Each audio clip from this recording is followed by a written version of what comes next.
Hello, and thank you for being here. Before we begin, I want to take a moment to acknowledge something. This lesson deals with a difficult topic, gender-based violence. In the course of the next hour, we'll talk about harm, about abuse, about the many ways that inequality can turn into cruelty. This is not comfortable material, and I want to be honest about that from the very start.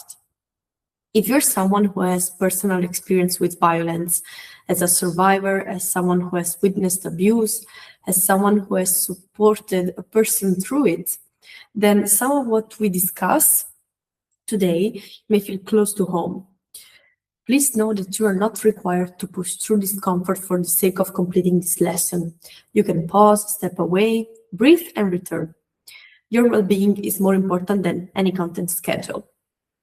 At the end of this lesson, I will share helplines and resources. If you need them now, you can find the Italian National Anti-Violence Helpline at 1522. It is free, available 24 hours a day, and completely anonymous. Please use it if you need it. For those of you watching as youth workers, trainers, or educators, this lesson will give you both knowledge and tools. By the end of it, you will have a clearer understanding of what gender-based violence is, how to recognize its signs, how to respond when a young person discloses violence to you, and what role prevention plays in your everyday practice. These are not marginal skills. They are among the most important a youth worker can have. This lesson is part of the EmpowHer project, a European initiative connecting young women from rural areas across Europe and partner countries, supporting their digital skills and economic empowerment. My name is Simona Raffaele, and therefore today we will explore the topic of detecting and addressing gender-based violence.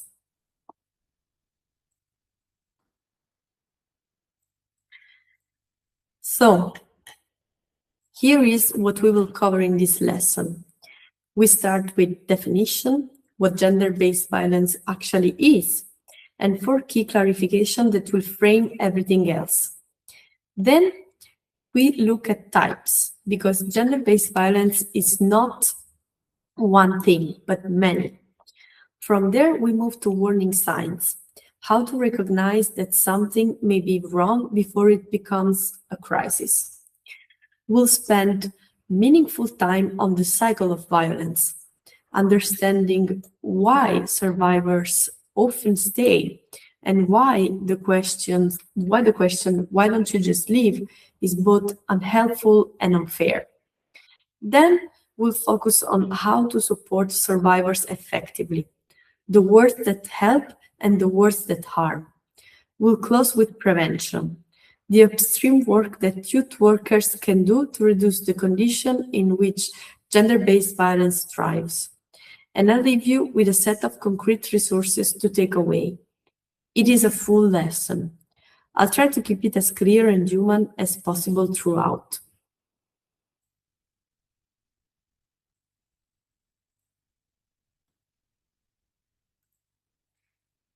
Let's begin with a definition. What exactly is gender-based violence? The Istanbul Convention, the Council of Europe's landmark international treaty on preventing and combating violence against women, which came into force for the European Union in October 2023, defines it as any act of violence directed against a person on the basis of their gender or that disproportionately affects persons of a particular gender. It includes physical, sexual, psychological, and economic harm, causing suffering and limiting freedom. The EU's Directive 2024/1385, passed in June 2024, builds on this foundation with specific provisions around cyber violence, sexual violence, and the removal of barriers to justice for survivors. This is very recent legislation. It reflects how seriously the European Union is now taking this issue and the urgency of the problem it is trying to address. Before we go any further, I want to make 4 fundamental clarifications about what this definition does and doesn't mean. These clarifications are important because there are many myths and misunderstandings around gender-based violence, and those myths actively contribute to its continuation. One of the most persistent myths about gender-based violence is that it is essentially a problem of emotional control, that it happens when individuals lose their temper, or when a relationship becomes too heated, or when someone has anger management issues.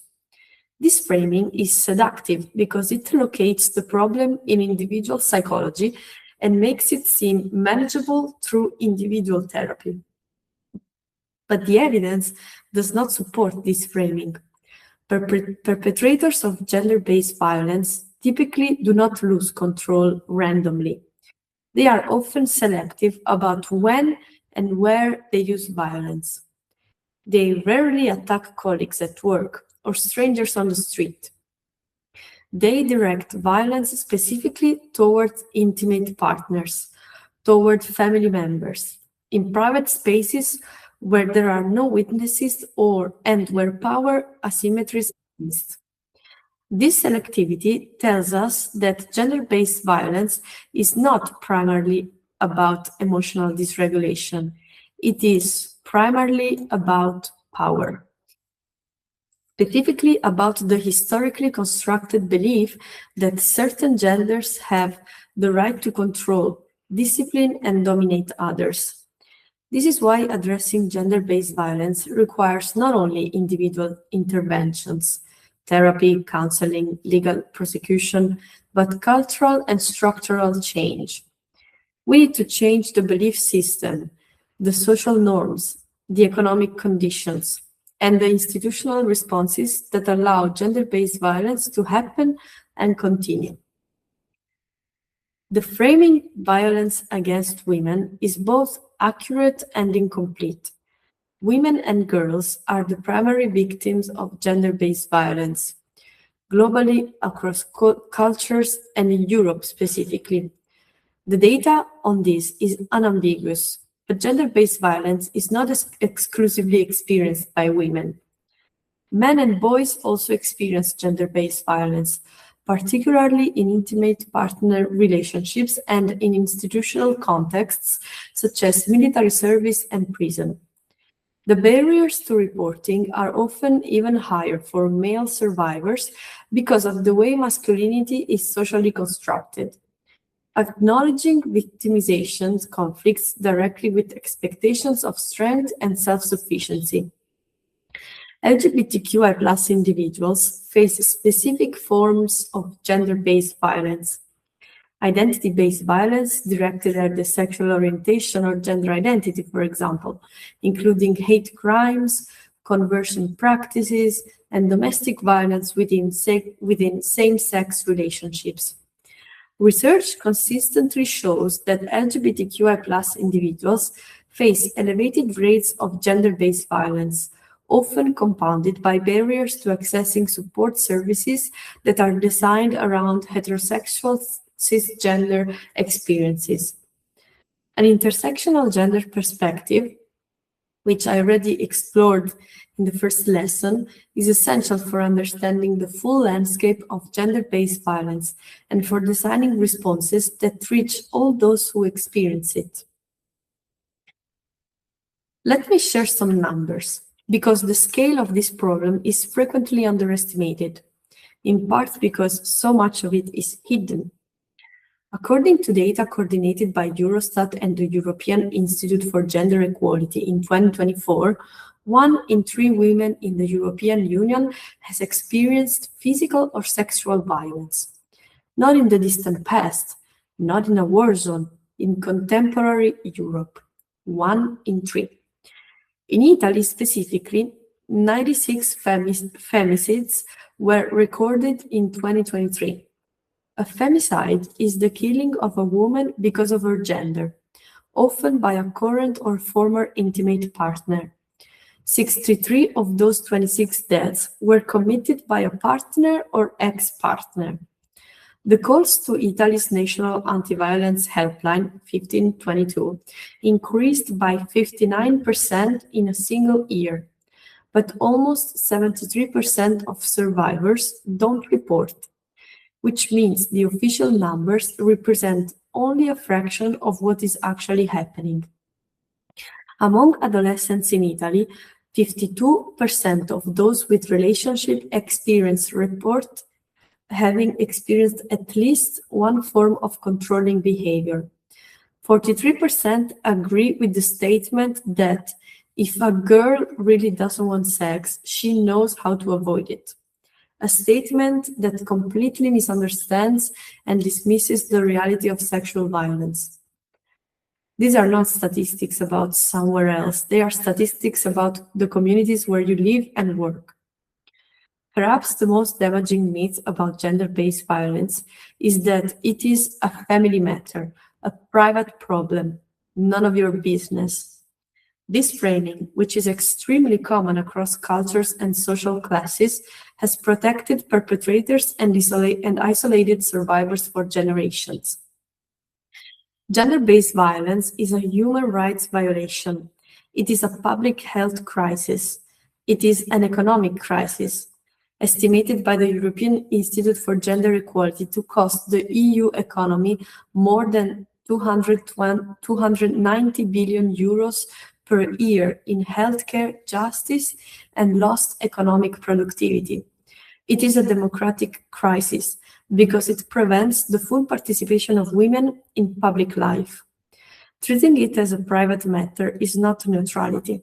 It is a choice that sides with the perpetrator, not the survivor.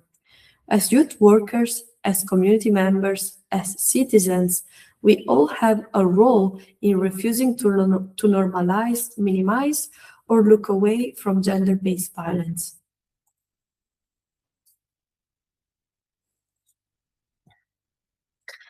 Gender-based violence takes many forms, and understanding those forms is important for two reasons.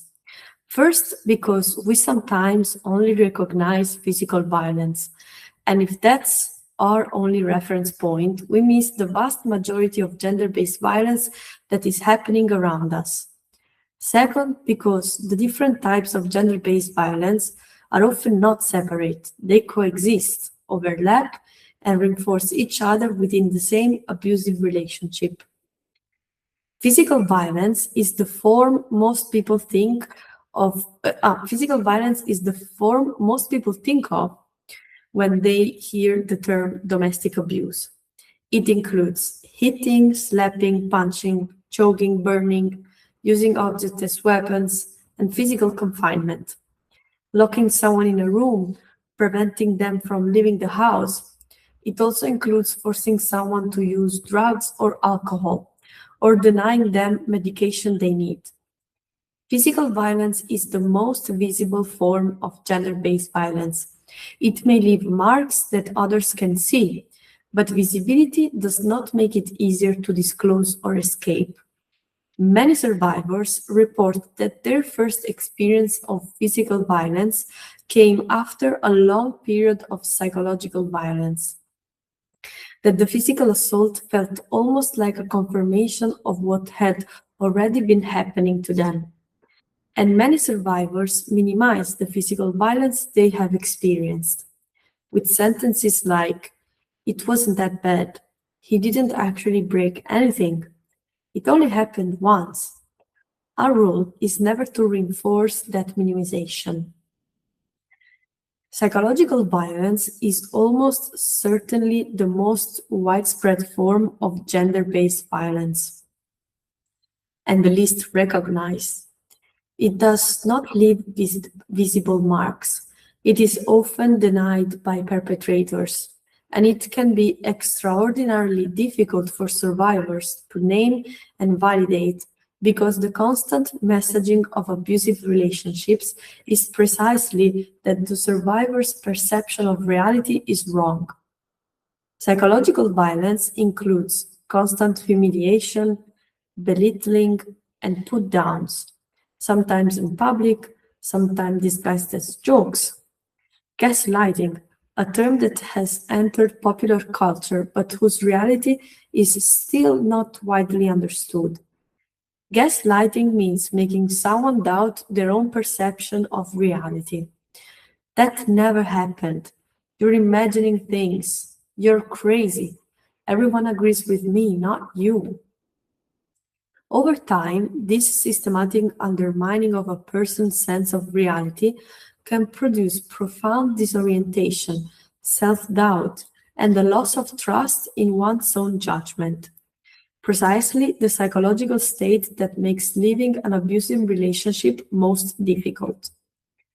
Psychological violence also includes isolation from friends and family, like cutting the person off from their support networks under the guise of jealousy, love, or concern. Surveillance and monitoring of movements, communications, and relationships. Emotional blackmail, using the person's love, guilt, or fear to control their behavior. Threats to harm themselves, to harm the survivor, to harm children or family members, to destroy the person's reputation. And the weaponization of children, using children as messengers, threatening custody, manipulating children against the other parent. I want to be very direct about something. Psychological violence is real violence. It has real, measurable effects on mental health, cognition, and physical health. The absence of physical marks does not make it less serious, and in many cases, it is more effective as a tool of control than physical violence, because it operates from the inside, reshaping the survivor's own understanding of themselves and their situation. Sexual violence includes any sexual act performed without full, free, ongoing, and informed consent. It includes rape, including within marriage and long-term relationships.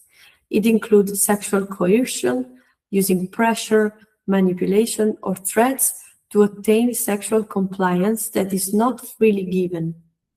It includes forced pregnancy, forced abortion, forced sterilization, and denial of contraception. And it includes sexual harassment, unwanted sexual commands, touching, exposure, or conduct in any context. I want to be absolutely clear about consent because misunderstandings about consent are directly related to the normalization of sexual violence. Consent is not the absence of a no. Consent is the active, freely of a yes. It must be specific to each act. Consent to one thing is not consent to everything. It must be ongoing. It can be withdrawn at any point. It cannot be given by someone who is intoxicated, asleep, afraid, or subject to a power imbalance that affects their freedom to refuse. And it must never be assumed on the basis of prior sexual history, clothing, location, or relationship status. There is no context in which sexual violence is acceptable. Economic violence, also called financial abuse, is particularly relevant in the context of EmpowHer, because it targets exactly the kind of economic autonomy we are working to build. Economic violence means using financial resources as a tool of control, preventing a partner from working or sabotaging their employment through phone calls to employers, public humiliation, or creating constant crises that make attendance impossible, controlling all access to money, providing only an allowance that must be accounted for, destroying the person's credit rating or accumulating debt in their name, withholding money for food, clothing, healthcare, or childcare, and upon separation, using financial resources to prolong legal processes and prevent the survivor from being able to afford independent legal representation. Economic violence is often particularly effective in rural contexts, where employment opportunities are limited, where social services may be thin, and where a woman may have less prior work experience or fewer financial resources to draw on. It is one of the most powerful reasons why economic empowerment, which is central to everything EmpowHer does, is also a violence prevention strategy. Digital violence has emerged as a rapidly growing and severely underestimated form of gender-based violence, particularly affecting young women. It includes the non-consensual sharing of intimate images, sometimes called revenge porn, though that term is misleading because it implies provocation, coordinated online harassment campaigns, cyberstalking, like monitoring someone's online activity, location, and communications without consent, hacking into accounts and impersonating someone online, and threatening behavior via digital channels. The EU's 2024 directive specifically addresses cyber violence with new provisions and stronger penalties, a recognition that the digital world has become a space of real and serious harm, particularly for women and girls in public life. Research shows that female politicians, journalists, and public figures are disproportionately targeted by online abuse, and that this abuse has a chilling effect on women's participation in public life. For young people growing up with digital technology as a primary social space, digital violence is also very often their first encounter with gender-based violence, through controlling behavior in relationships, through the weaponization of intimate images, through harassment following a breakup. Finally, I want to name a form of gender-based violence that is often invisible, precisely because it is perpetrated by the systems meant to prevent it. Institutional violence occurs when the systems, institutions, and professionals that survivors turn to for help instead re-victimize them. This includes police who minimize or dismiss reports of violence, courts that subject survivors to intrusive cross-examination about their sexual history, their clothing, their behavior, medical professionals who attribute symptoms to anxiety rather than to the violence that is causing them, social services that remove children from an abused mother on the grounds of her failure to protect without addressing the violence that put her in that position, immigration systems that put undocumented women in an impossible position between deportation and staying in a violent relationship, and the complete absence of services, particularly in rural areas, that leaves survivors with nowhere to turn, even when they want to seek help. Addressing gender-based violence comprehensively means not only working with individuals and communities, it means advocating for systems and institutions that genuinely support survivors rather than placing additional burdens on them.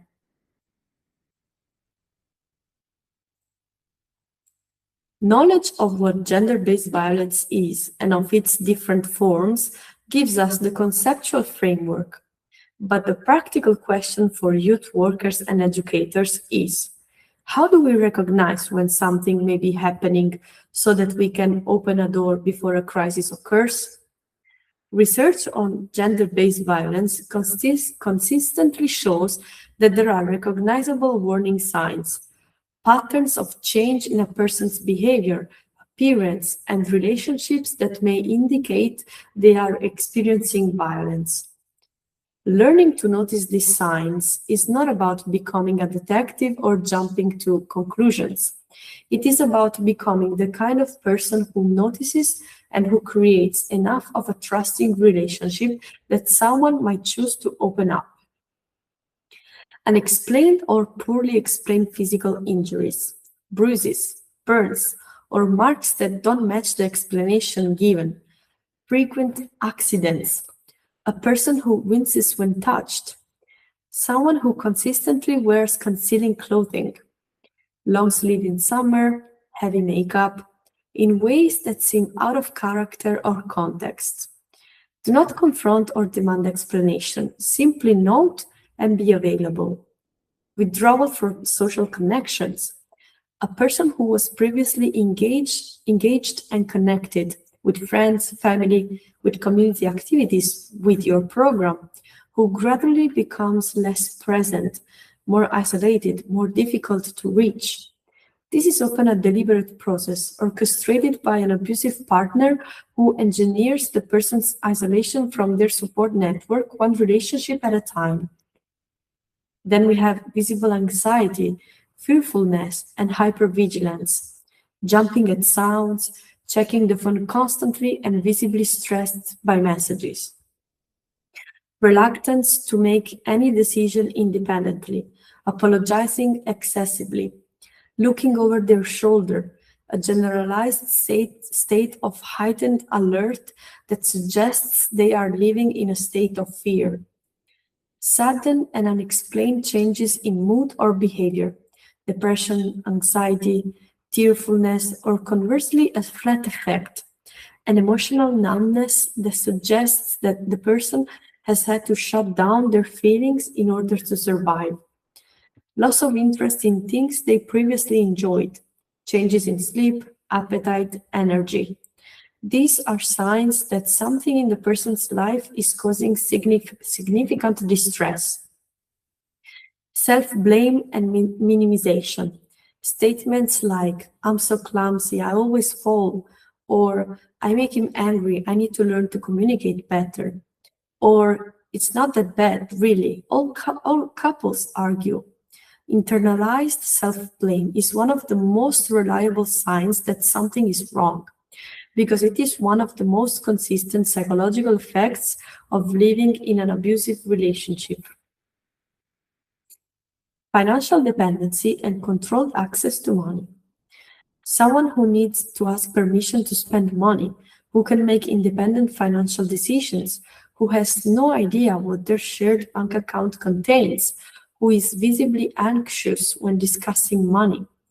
In the context of an educational program, watch for someone who can't pay for materials or transport without permission, or whose attendance is suddenly curtailed for financial reasons without clear explanation.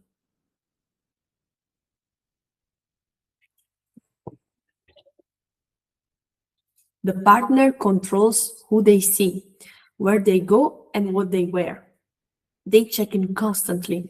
They insist on being present at all activities. They speak for the person, answer questions directed at them, and seem to monitor everything they do. This level of surveillance and control is sometimes presented as devotion or protectiveness. He loves me so much he doesn't want anyone else near me. But it is a profound violation of autonomy. Extreme jealousy framed as love. We noted that, in the previous lesson, that 30% of Italian teenagers believe jealousy is a sign of love. This misconception is dangerous because it creates the perfect cover for controlling behavior. When someone says, he's so jealous because he loves me so much, they are often describing the early stages of a controlling relationship. Jealousy that limits freedom, that isolates, that punishes social contract. That is not love, that is control. Rapid escalation of the relationship combined with pressure to cut social ties. Abusive relationships often begin with an extraordinary intensity, an idealization of the partner, a sense that this is a once-in-a-lifetime connection, pressure to move quickly, to commit fully, to prioritize the relationship above everything else. This intensity can feel romantic. It often co-occurs with subtle pressure to reduce contact with friends and family who might not understand the relationship or who might provide a different perspective. Monitoring via technology, checking their phone, tracking their location, reading their messages, creating shared accounts that allow surveillance, sometimes framed as transparency in the relationship. Sometimes the person is unaware that they are being tracked. Digital monitoring is a form of control, and it is a common early indicator of an abusive relationship. Public put-downs and humiliations. Comments made in front of others that belittle, embarrass, or undermine the person, sometimes disguised as jokes. Oh, don't ask her, she doesn't understand these things. He's hopeless in the kitchen, I have to do everything. When the person laughs these comments off, watch whether the laugh reaches their eyes. I want to reiterate something I said earlier. Noticing these signs does not mean jumping to conclusions, confronting the suspected abuser, or pressuring the person to disclose. It means being present. It means creating the kind of relationship in which a person might choose to speak. It means communicating through your behavior over time that you are a safe person to trust.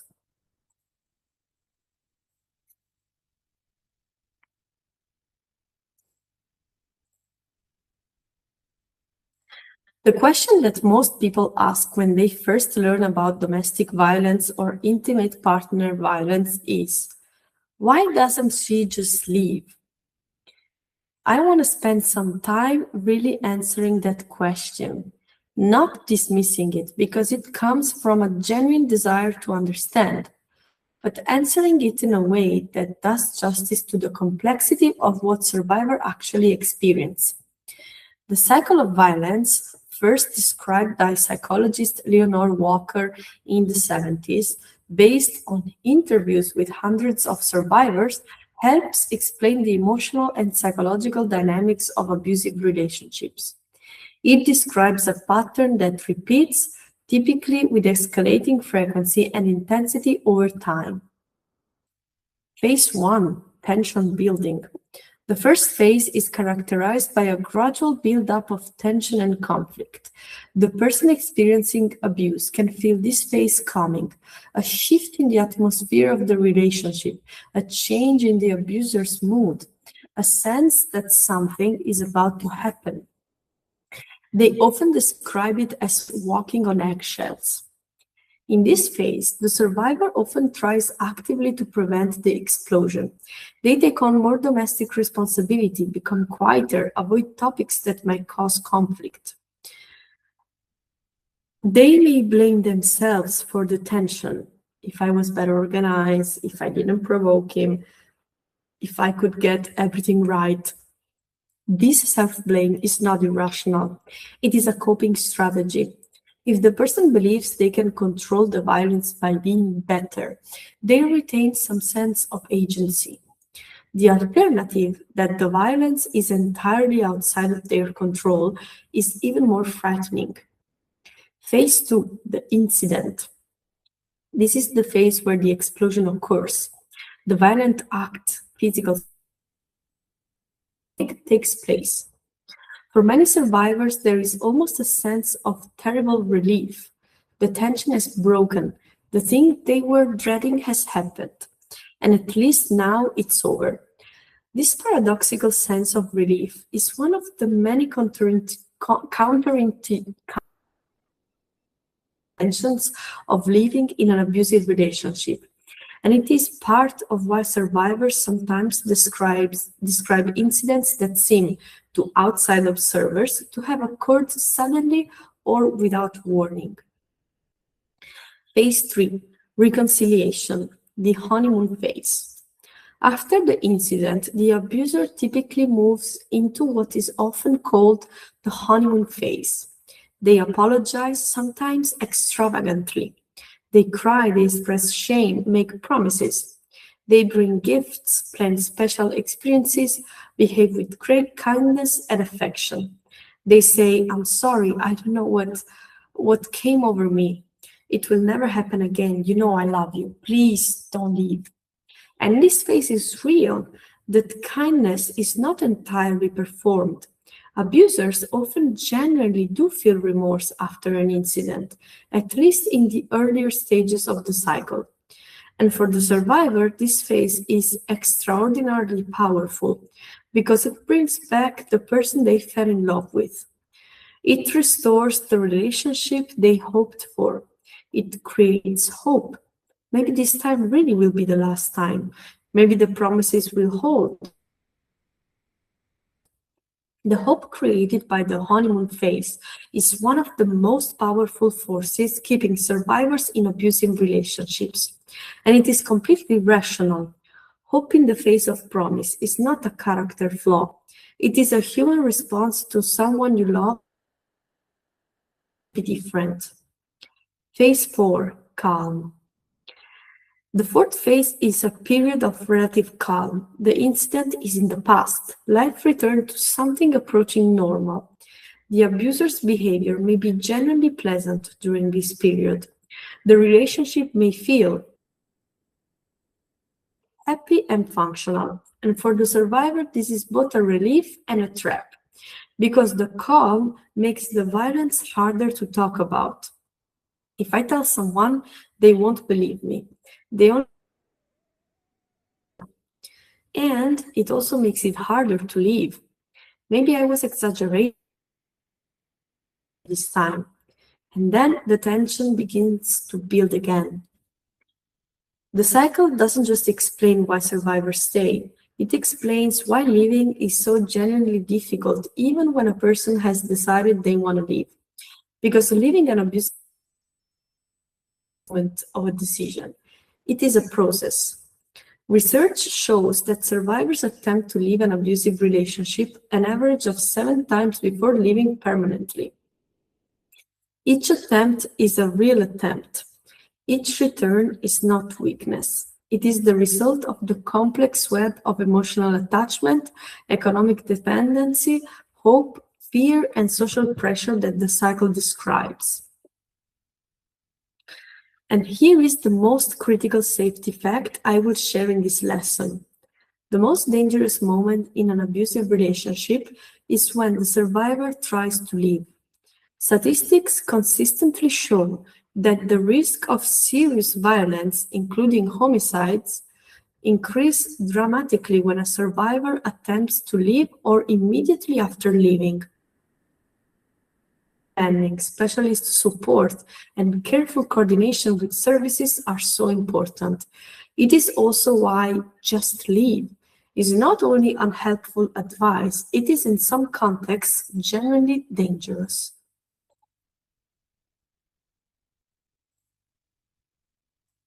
Building on what we've just said about the cycle of violence, let's go deeper into the specific barriers that make living so difficult.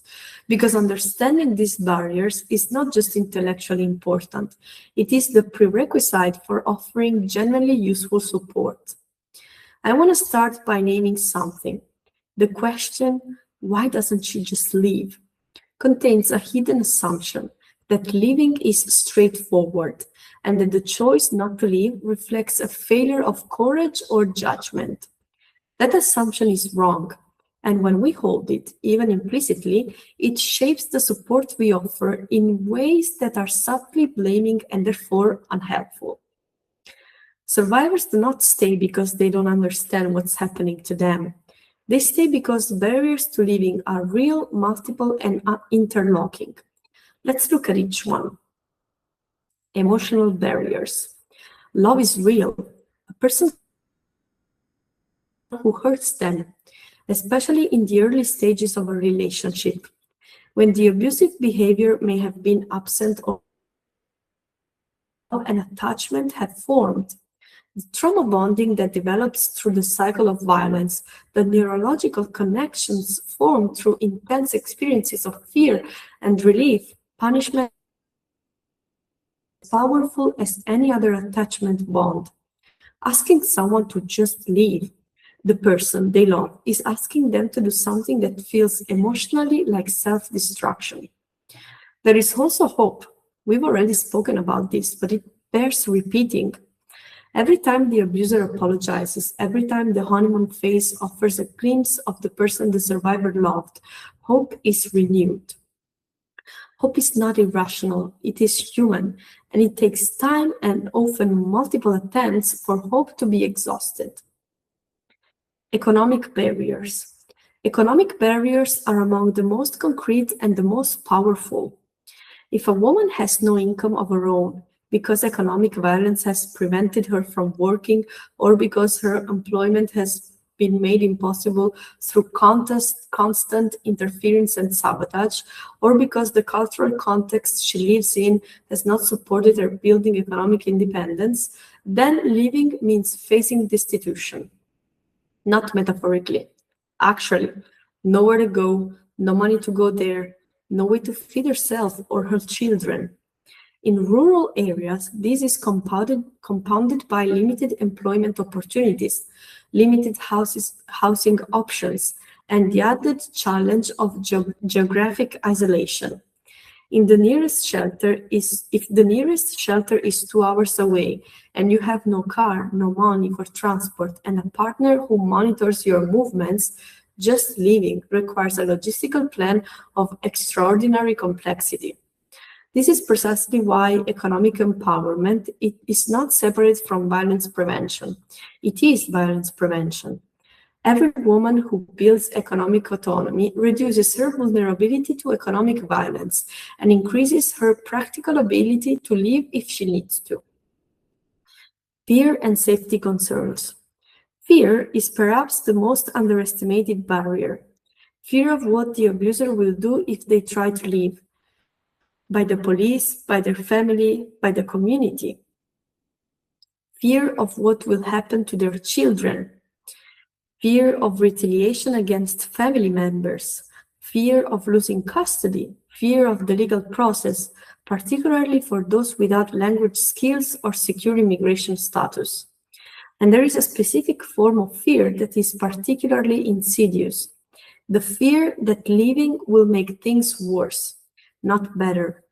Survivors who have tried, been dragged back through manipulation, through threats,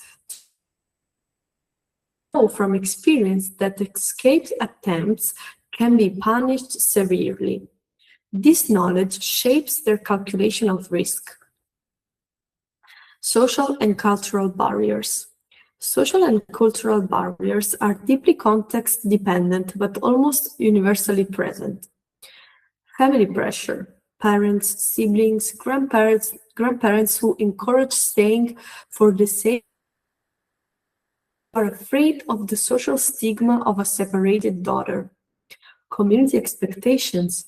In many communities, a woman who leaves a marriage is seen as a failure, as a troublemaker, or someone who has brought shame on her family. Religious norms.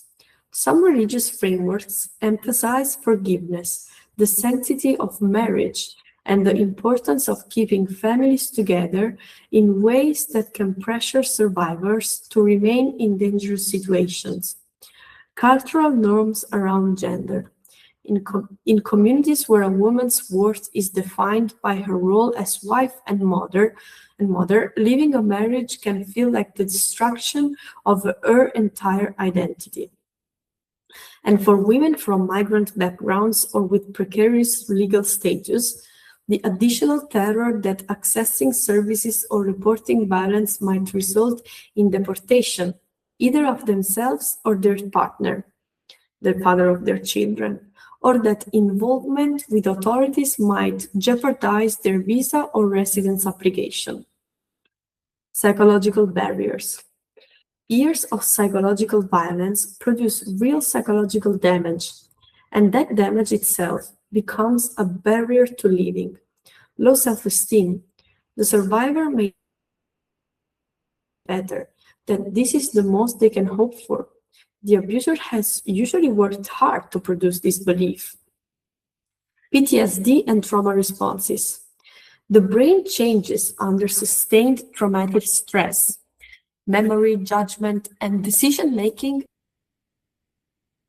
the hypervigilance required to survive an abuse with the kind of strategic long-term planning that living safely requires.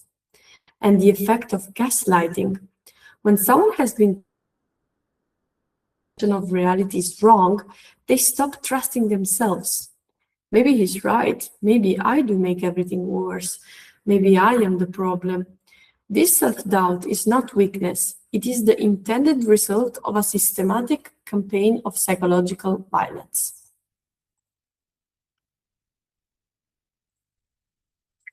We've now established what gender-based violence is, how it operates, and why it is so difficult to escape. Now, the question that is most practically urgent for youth workers. What do you do when a young person discloses violence to you? First, a framing remark. Being trusted with this information is a significant thing. It is likely that the person has not told many people, possibly no one else. They may have spent a long time deciding whether to tell you. They may be watching your face very carefully as they speak, looking for signs of whether they made the right decision. Your response in this first moment will determine whether they continue to trust you and whether they seek further help. The pressure to do the right thing in this moment can feel enormous. So let me offer something reassuring. You don't have to have all the answers.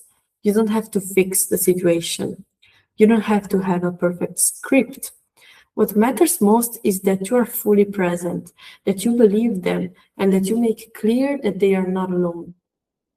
What to do? Believe them. Say it explicitly, I believe you. These three words matter more than almost anything else you can offer. The experience of disclosing violence and being doubted. Are you sure that's what happened? Maybe you misunderstood. He doesn't seem like that kind of person, is so devastating and so common that many survivors who have experienced it never disclose again. False disclosures of gender-based violence are rare, far less common than cultural narratives suggest. Start from belief. Listen. Not to respond, not to advise, not to plan, but to hear. Resist the natural impulse to immediately ask questions or offer solutions. The person who has just disclosed violence does not primarily need your expert analysis. They need to feel heard. Let them speak as much or as little as they want. Follow their lead on pace and depth. Validate whatever they feel. Those feelings make complete sense. Don't try to correct their emotions or redirect them toward what you think they should feel. It makes sense that you feel that way is one of the most powerful things you can say. Ask what they need. This is crucial and often skipped. We tend to assume we know what someone needs and to offer it without asking. But survivors have usually had their autonomy stripped away. Having someone ask, what would be the most helpful for you right now, is both practically important and symbolically significant. It says, you are in charge of this. Respect their pace and their decisions. Do not push them to report, to live, to act. Change is a process, not a moment. A survivor who is not ready to leave is not failing. They are managing an extraordinarily complex situation. Your job is to be there consistently across time, to be the person they know that can return to. Be clear about confidentiality and its limits. If your role involves a duty to report, be honest about this. Ideally, explain the limits of confidentiality before the person shares, so that they can make an informed decision about what to disclose. Do not promise what you cannot deliver. Provide information about resources, not as a directive, but as an offering. There are services specifically designed to support people in this situation. Would you like me to share and follow up? Check in again with care and without pressure. One conversation is a beginning, not an ending. What not to do? Don't ask, why don't you just leave? You now understand why this question is unhelpful. It misunderstands the complexity of the situation, it implies blame, and it focuses on the wrong thing. The survivor is not the problem to be solved, the violence is. Don't minimize. Oh, all couples have difficult times, or maybe he was just stressed. Any minimization, however well-intentioned, communicates that you don't fully believe them or that you think they should be able to manage this themselves. Don't contact the abuser. This may seem obvious, but it happens. A helper who decides to have a word with the partner or who sends a message or who tries to mediate. Any contact with the abuser puts the survivor at a serious risk of retaliation. This is not your role and it is not safe. Don't make decisions for them. This is the hardest one for helpers because when we care about someone and they are in danger, the urge to take action is powerful. But removing the best intentions replicates the dynamic of the abusive relationship. Support means standing alongside, not taking over. Don't express shock or horror. However genuinely shocked you may feel, and sometimes the things survivors share are genuinely shocking, expressing that shock places a burden on the survivor to manage your emotional response. Stay calm and grounded. Process your own reaction elsewhere with support.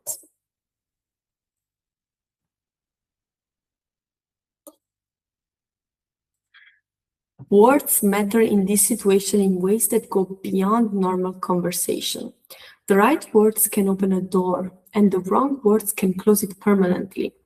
Let me offer you 5 specific pieces of language adopted to different moments in a conversation about gender-based violence. When someone first discloses violence to you, you might say, "Thank you for trusting me with this. What you're experiencing is not okay, and it is not your fault. I'm here with you, and I'm not going anywhere." Those 3 elements, gratitude for the trust, clarity about responsibility, presence, are the foundation of everything that follows. When someone seems overwhelmed by shame, when they apologize for telling you or say things like, "I shouldn't be bothering you with this," or "I feel so stupid," you might say, "You have nothing to be ashamed of. Shame belongs with the person who chose to hurt you. It doesn't belong with you." Direct, clear, and not over-softened. Shame thrives in vagueness. Name it explicitly. When someone tells you they still love the person who hurt them, and this is very common, you might say, "Of course you have feelings for them. You've built your life around this relationship." Loving someone and recognizing that the relationship is harming you are 2 things that can be true at the same time. One doesn't cancel the other. This response validates rather than dismisses, and it doesn't try to force a choice about the person isn't ready to make. When someone is afraid to report or makes clear they're not ready to take any formal action, you don't have to report anything you're not ready for. There's no requirement and no pressure from me. What matters right now is that you're safe or as safe as possible, and that you know you have someone to talk to. Let's step, whatever that looks like for you. This response removes pressure while keeping the door open. When you want to offer referral to specialist services without it feeling like a dismissal, I want to be honest with you. There are people who specialize in exactly this kind of situation and who can offer support that goes beyond what I can give you. That's not because I'm pushing you away. I'm still here, but I'd love to help you connect with them if you're open to it. Would that be okay? Framing referral as additional support, not replacement support, makes it much more likely to be received positively.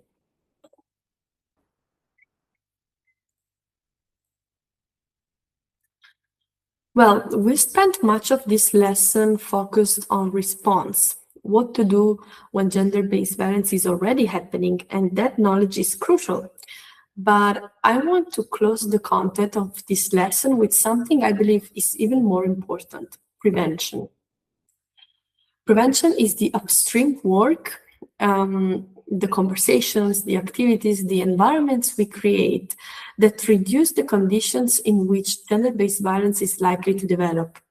It is harder to measure than response because it operates in the space of what didn't happen, but it is where the most powerful long-term change occurs. Youth workers, for example, are on the front line of prevention. The interactions you have with young people, the values you model, the norms you enforce or challenge, the spaces you create, these are prevention. You're not just delivering activities, you are shaping form their beliefs about relationships, about gender, about what is normal and what is unacceptable. Create regular embedded dialogue about relationships and gender. Not a single annual workshop on healthy relationship, but an ongoing integrated conversation. Regular group discussions, scenarios, reflection activities that normalize talking about consent, boundaries, respect, communication, and conflict. The goal is for young people to have a framework for understanding their relationship experiences before those experiences become harmful. Actively challenge gender stereotypes in your daily practice. Every time you challenge a stereotype, invite a fuller range of expression or model a different kind of gender dynamic. You are doing prevention work. Make healthy relationships visible. Young people need concrete models of what healthy relationships look like, not just descriptions of what unhealthy relationships look like. Discuss, what does mutual respect actually look like in practice? What does healthy conflict look like? Disagreement without contempt, anger without cruelty. What does consent look like in different contexts? Not just sexual, but in daily decisions, in shared spaces, in friendships. These conversations equip young people with vocabulary and frameworks they can use. Address digital context explicitly. The digital world is a primary social space for young people, and gender-based violence increasingly occurs in digital spaces. Discuss the right to control your own images and information. Discuss what to do if someone shares intimate content without permission. Discuss how to recognize digital surveillance and controlling behavior via technology. Discuss what resources exist for digital violence. Don't assume young people already know this. Most don't. Furthermore, involve young men and boys. This is essential and often overlooked. Prevention programs that focus exclusively on potential victims miss half the equation. Young men need spaces to explore gender norms and masculinity, to understand how the expectations placed on them are limiting and sometimes harmful, and to develop alternative models of what it means to be a man that don't depend on dominance or emotional suppression. Young men who develop the emotional literacy to recognize and name their own feelings are less likely to use violence as a substitute for communication. Know your referral pathways before you need them. This practical step is often forgotten until it's urgent. Find out what services exist in your area, the nearest shelter, the local anti-violence center, the school care, the helplines. Have their number written down somewhere accessible. Be willing to share them, not only in crisis moments, but in general conversations that normalize the existence of support services.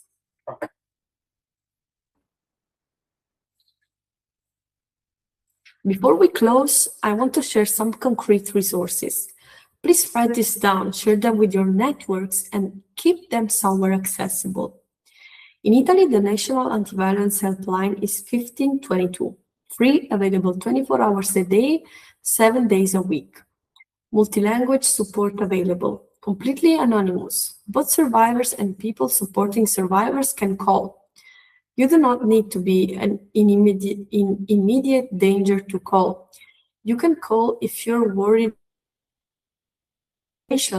or simply if you need to talk to someone who understands.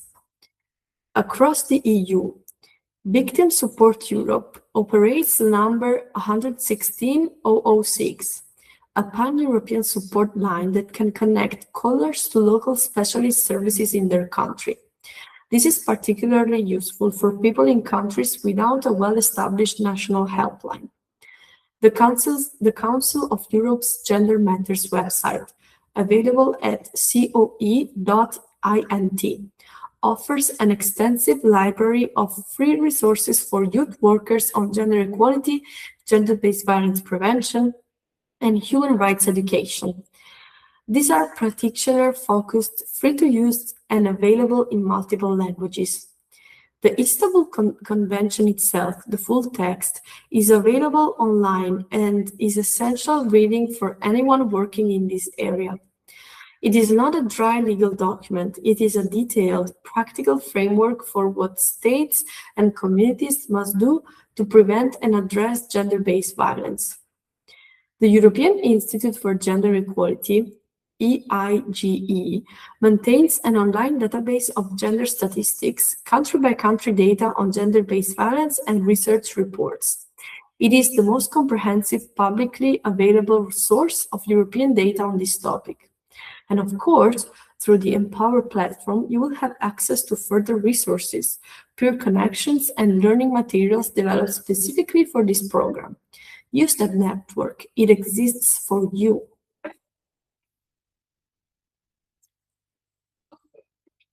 Well, we have covered an enormous amount of ground today.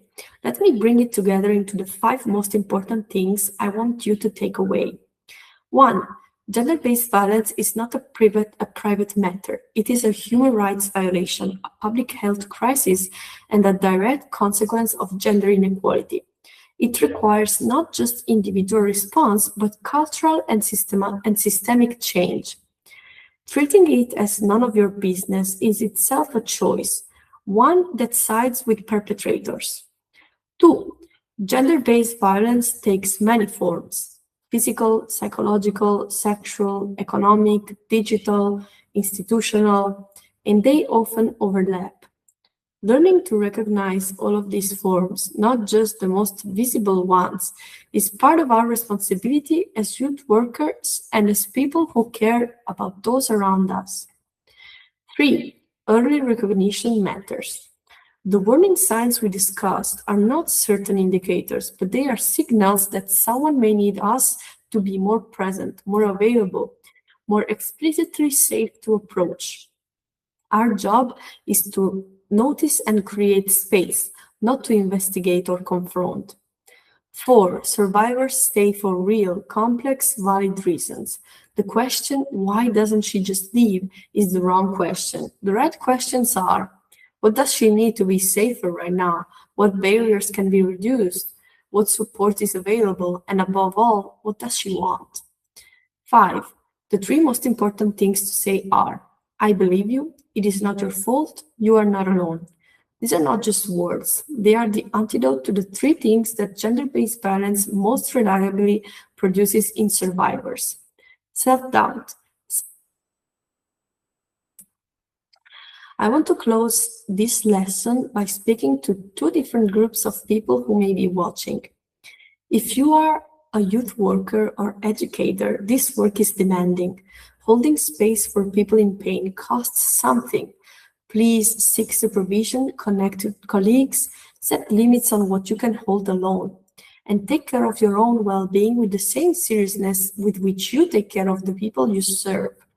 You cannot give from an empty vessel, and the world genuinely needs what you are able to give.